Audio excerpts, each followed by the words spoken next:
आज की इस वीडियो में हम जानेंगे माता शीतला कौन है तथा शीतला माता की पौराणिक कथा। तो सर्वप्रथम हम यह जानते हैं कि शीतला माता कौन है। माता शीतला हिंदुओं की प्रसिद्ध देवी है। ऐसी मान्यता है कि माता शीतला भगवती दुर्गा का ही रूप है। स्कंद पुराण के अनुसार माता शीतला चेचक जैसे रोग की देवी है, जिनका वाहन गंधर्व बताया गया है। ये देवी हाथों में कलश, सूप, झाड़ू तथा नीम के पत्ते धारण करती है। इन्हें धारण करने का बहुत महत्व है। चेचक रोग में चेचक का रोगी बेचैनी के कारण वस्त्र उतार देता है। ऐसे में सूप से रोगी को हवा दी जाती है। झाड़ू से चेचक के फोड़े फट जाते हैं। नीम के पत्ते फोड़ों को सड़ने नहीं देते। रोगी को ठंडा जल राहत देता है। इसी कारण कलश का महत्व माना गया है। गंधर्व की लीद के लेपन से चेचक के दाग मिट जाते हैं। पौराणिक कथाओं के अनुसार माता शीतला की उत्पत्ति भगवान ब्रह्मदेव से हुई थी। शीतला माता के संग ज्वरासुर, ज्वर का दैत्य, औले चंडी बीवी, हैजे की देवी, 64 रोग, घेंटू करण, त्वचा रोग के देवता तथा रक्तवती देवी होते हैं। शीतला माता की पूजा करने से चेचक, गला घोंटू, बड़ी माता, छोटी माता, तीव्र दहा, दुर्गंध युक्त फोड़े, नेत्र रोग और शीतल जनित सभी प्रकार के रोगों से माता रक्षा करती है। कहा जाता है कि गर्मी के दिनों में शरीर में अनेक प्रकार के पित्त विकार आरंभ हो जाते हैं, लेकिन शीतला माता की पूजा करने से छोटी माता का प्रकोप नहीं होता। शीतला माता का त्योहार हिंदू पंचांग के अनुसार होली के 7 दिनों के बाद चैत्र मास के कृष्ण पक्ष की सप्तमी तथा अष्टमी को मनाया जाता है। इस पर्व को शीतला सप्तमी, शीतला अष्टमी, बसौरा या बासड़ी भी कहा जाता है। इस दिन माता को ठंडा और बासी भोजन का भोग लगाया जाता है तथा व्रत करने के पश्चात कथा का श्रवण किया जाता है।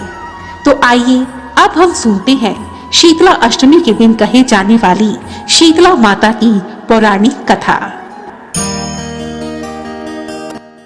एक समय माता शीतला के मन में यह विचार आया कि क्यों न आज पृथ्वी पर जाकर यह देखा जाए कि कौन कौन मनुष्य वहां मेरी पूजा करता है तथा किस किस स्थान पर मेरा मंदिर स्थापित है। यह विचार आते ही माता शीतला पृथ्वी भ्रमण के लिए निकल पड़ी और भ्रमण करते करते जा पहुंची राजस्थान के डुंगरी नामक गांव में। वो मास चैत्र मास था। माता पूरा दिन उस गांव का भ्रमण करती रही, परंतु माता को कहीं भी अपना कोई मंदिर दिखाई नहीं दिया और ना ही माता ने किसी मनुष्य को उस गांव में अपनी पूजा करते हुए देखा। माता गांव की गलियों में भटक रही थी। अचानक एक मकान की छत पर से किसी ने गर्म उबलता हुआ चावल की मांड का पानी नीचे फेंका और यह उबलता हुआ गर्म पानी आ गिरा माता शीतला के शरीर पर। उबलते गर्म पानी से माता के पूरे शरीर में फफोले और छाले पड़ गए। माता को पूरे शरीर में अत्यंत ही पीड़ा और जलन होने लगी। मारे जलन की शीतला माता इधर उधर भागने लगी और जोर जोर से चिल्लाने लगी, हाय मैं जल गई, हाय मैं जल गई, मेरी मदद करो, कोई तो मेरी मदद करो, मुझे बचाओ। परंतु वहां कोई भी शीतला माता की मदद के लिए नहीं आया। उसी गांव में एक कुम्हारी अपने घर के पास बैठी हुई थी। जब उसने शीतला माता को इस प्रकार तड़पते हुए देखा तो उससे माता की यह पीड़ा देखी नहीं गई। वह कुम्हारी माता के पास गई और बोली, माँ आप यहाँ बैठिए, मैं आपके शरीर पर ठंडा पानी डालती हूँ। और ऐसा कहकर उस कुम्हारी ने माता के शरीर पर खूब सारा ठंडा पानी डाला। ठंडा पानी डालने से माता के जलते शरीर पर थोड़ी राहत होने लगी। तो वह कुम्हारी बोली, माँ मेरे घर में रात की बनी थोड़ी राबड़ी और थोड़ी दही रखी है, इसे खाने से तुम्हारे शरीर को थोड़ी ठंडक महसूस होगी। और यह कहकर उस कुम्हारी ने शीतला माता को ठंडी राबड़ी और ठंडी ठंडी दही खिलाई। ठंडी दही खाने से माँ को थोड़ी ठंडक पहुंची और जलन से चैन मिला। अब वह कुम्हारिन बहुत ही स्नेह से बोली, माँ तुम्हारे सिर के सारे बाल बिखरे हुए हैं, मैं आपके बालों को संवार देती हूँ। और ऐसा कहकर वह कुम्हारिन माता के बालों में कंघी करने लगी।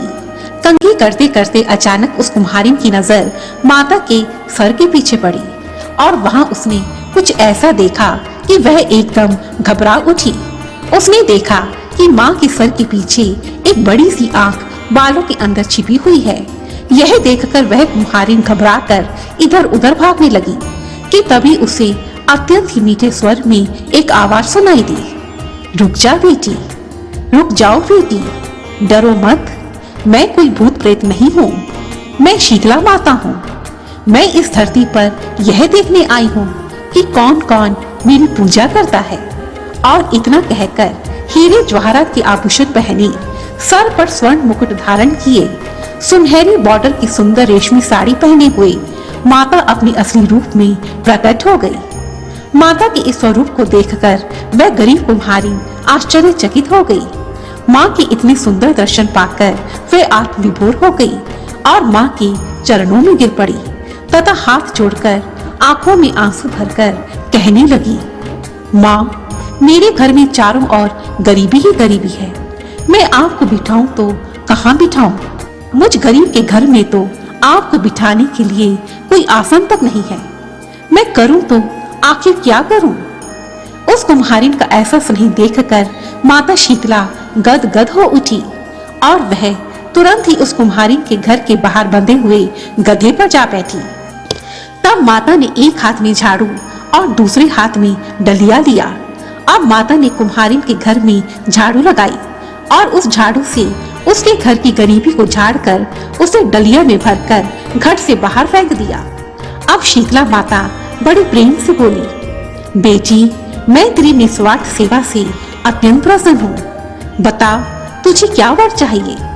यह सुनकर कुम्हारिन ने हाथ जोड़कर माँ से कहा, माँ, मेरी प्रार्थना है कि आप इसी डुंगरी गांव में निवास करें और जो भी मनुष्य होली के त्योहार के बाद आने वाली सप्तमी अथवा अष्टमी को आपका पूजन करे, आपको ठंडे भोजन और ठंडी दही का भोग लगाए। आप उसकी गरीबी को अपनी झाड़ू से उसी प्रकार दूर करना जिस प्रकार आपने मेरी गरीबी को दूर किया है। आपकी पूजा करने वाली नारी को अखंड सौभाग्यवती का आशीर्वाद देना। साथ ही जो पुरुष शीतला अष्टमी के दिन नाई से बाल ना कटवाए, धोबी को कपड़े धुलने ना दे, आग पर ठंडा जल चढ़ाए, नारियल और फूल चढ़ाए तथा परिवार के साथ स्वयं भी ठंडा भोजन ग्रहण करे, उसके व्यापार में आप सदा तरक्की देना। कुम्हारिन की यह प्रार्थना सुनकर उस दयामयी अम्बे ने कहा, तथास्तु मेरी बेटी, ऐसा ही होगा।